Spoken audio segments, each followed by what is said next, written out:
Welcome to my presentation on the standard for principalship. Here is a reminder of the 8 key areas. As promised, we now dive deep. Let's address the first heading, leading the learning school. What does that mean? Well, the question to answer is, how does the principal provide support for the learning school? Let's go with the criteria given in the QMS appraisal document. As you can see, there are 6 criteria mentioned here. Firstly, does the principal enlist the support of parents and communities as partners of learning?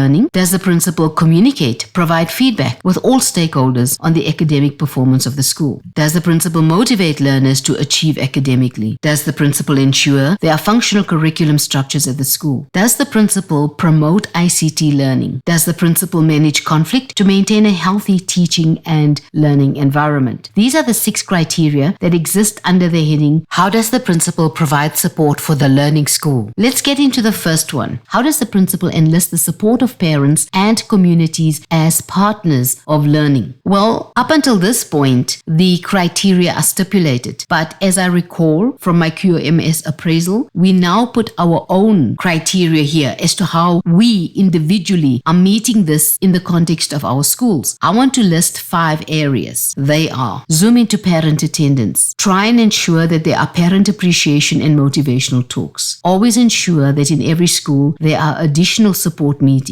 whether it's for academic, behavior, and safety. Use multiple platforms of communication with parents and connect with support structures in the community. It is my intention today to explain each and every one. Let's start with parent attendance. I would like to encourage you to promote a culture of high parent attendance. Set a standard and mobilize all teachers, learners, and parents to reach that standard. At our school, we want 100% attendance. We promote 100% attendance. Mostly we fall down to 80%, and on our weekdays, we may fall down to 60%, but I'm giving you an average score. So every teacher knows that with her 35 to 40 in a class, she must ensure that she gets every parent there. Now, it is true that they will send their aunts and uncles and grandparents. Teachers will manage this as best as they can, although we always insist that we want biological parents to come and collect the reports. Now, if you set a goal, you must monitor the goal, and we definitely monitor the goal. If the parent meeting is on Saturday, on Monday, the parent attendance statistics comes to the office. The departmental head does an analysis of the parent attendance and puts it in table and graphic format. And we use this to thank parents in newsletters and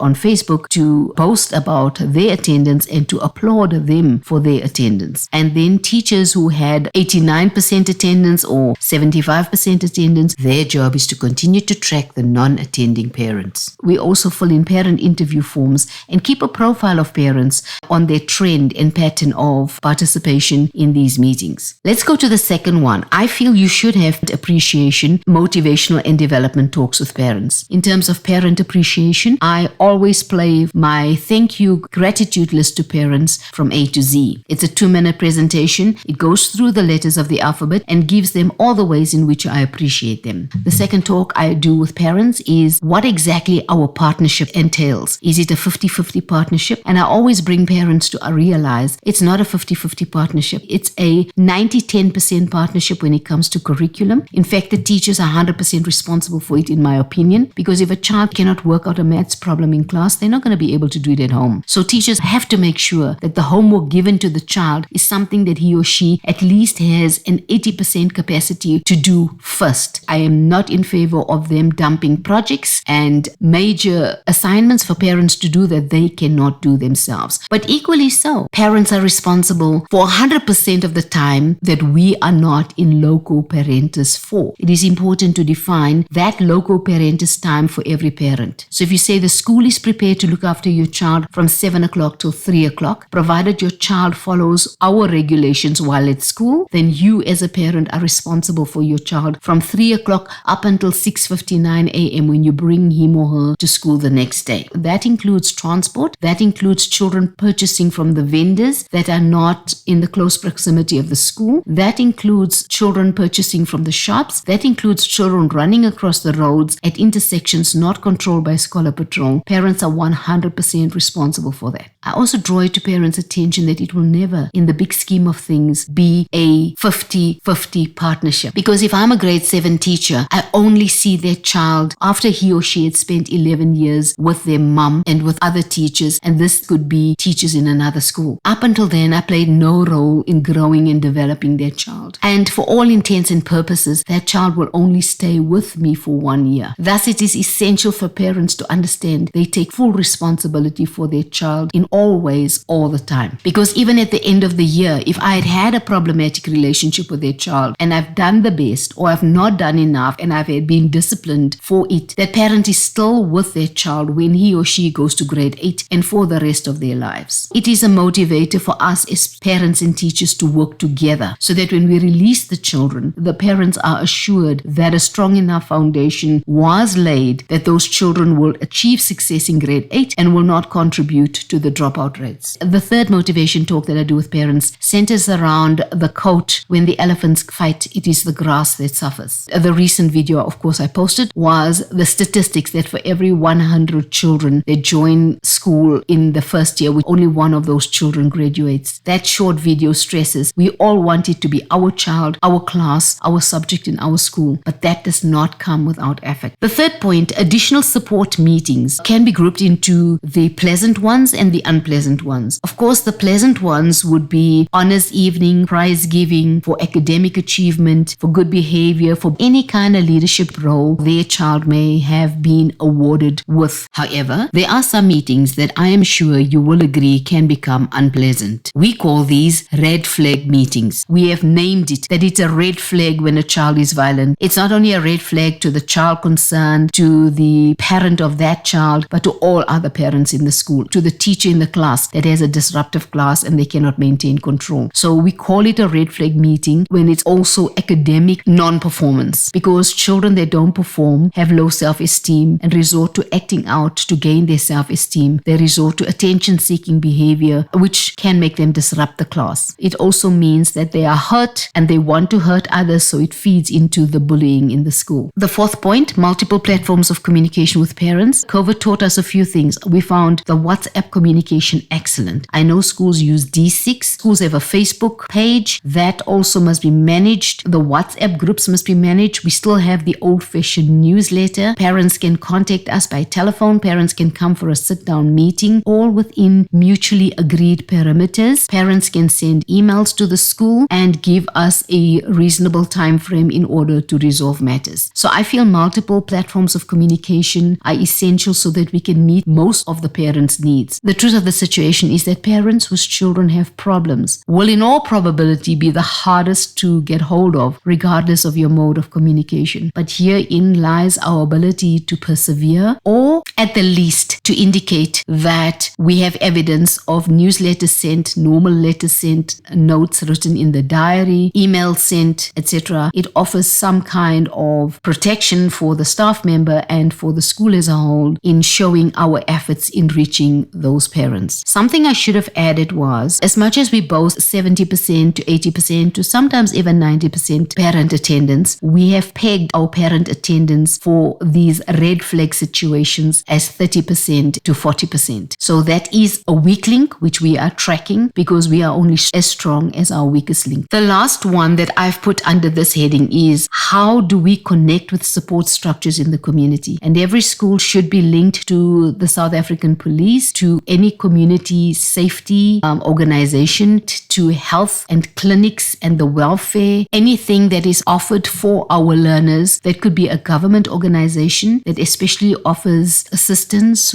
for no cost or a moderate cost. But also, I don't only look at this as us connecting with support structures in the community for us to gain from them. We also are a supportive structure in the community by collecting food parcels, collecting cans for the SPCA, collecting money to donate to people in need. So for me, that has also got a dual meaning. One, we need community support, but two, we are also the source of community support. Now that covers a lot under just one topic. How does the principal enlist the support of parents and communities as partners of learning? Ideas and your suggestions, what you are doing practically, because I'm sure you have some wonderful ideas that are more effective than what we are doing. Please share. We can only get better. This is the slogan I use for all parental matters. Our children will always do better when parents and teachers work together.